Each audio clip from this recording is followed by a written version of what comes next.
Nous avons eu le témoignage de 2 membres de la FPS qui sont revenus d'un voyage en Israël. Un document nous montrait des Palestiniens vivant dans des grottes au sud d'Hébron.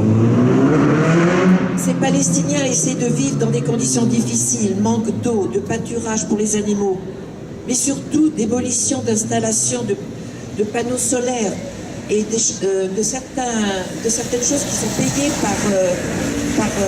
par l'Europe, et personne ne dit rien. Un moment plus gai, nous avons eu un témoignage.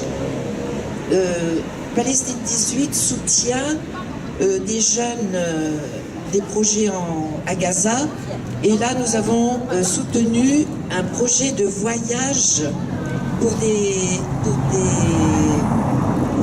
des scolaires. Alors quand on dit voyage dans la bande de Gaza, ça fait un peu sourire, parce que la bande de Gaza, elle fait 360 km² et il y a quand même 2 millions d'habitants dans cette zone. Nous avons pu voir leur sourire lors de la visite d'un zoo. Encore un grand mot, parce que le zoo, on ne l'accepterait pas de cette façon en France, mais les enfants étaient heureux.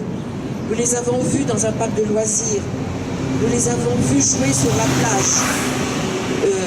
Aller dans l'eau de la mer, c'est difficile, parce que les Israéliens ne sont pas très loin, et si on déborde un peu, ils tirent. Les gens de Gaza sont enfermés, on parle de prison à ciel ouvert. Le blocus par Israël et l'Égypte enlève toute perspective d'avenir. Mais il faut savoir que les Palestiniens sont attachés à leurs racines, à leur terre, à leur histoire. Et maintenant, notre rôle, si beaucoup en France se réunissent pour défendre les droits humains, et c'est pas prendre parti pour les uns contre les autres, c'est simplement le respect des droits humains que nous demandons. Nous demandons la levée du blocus de Gaza, la protection du peuple palestinien et des sanctions contre Israël. Personne ne dit rien.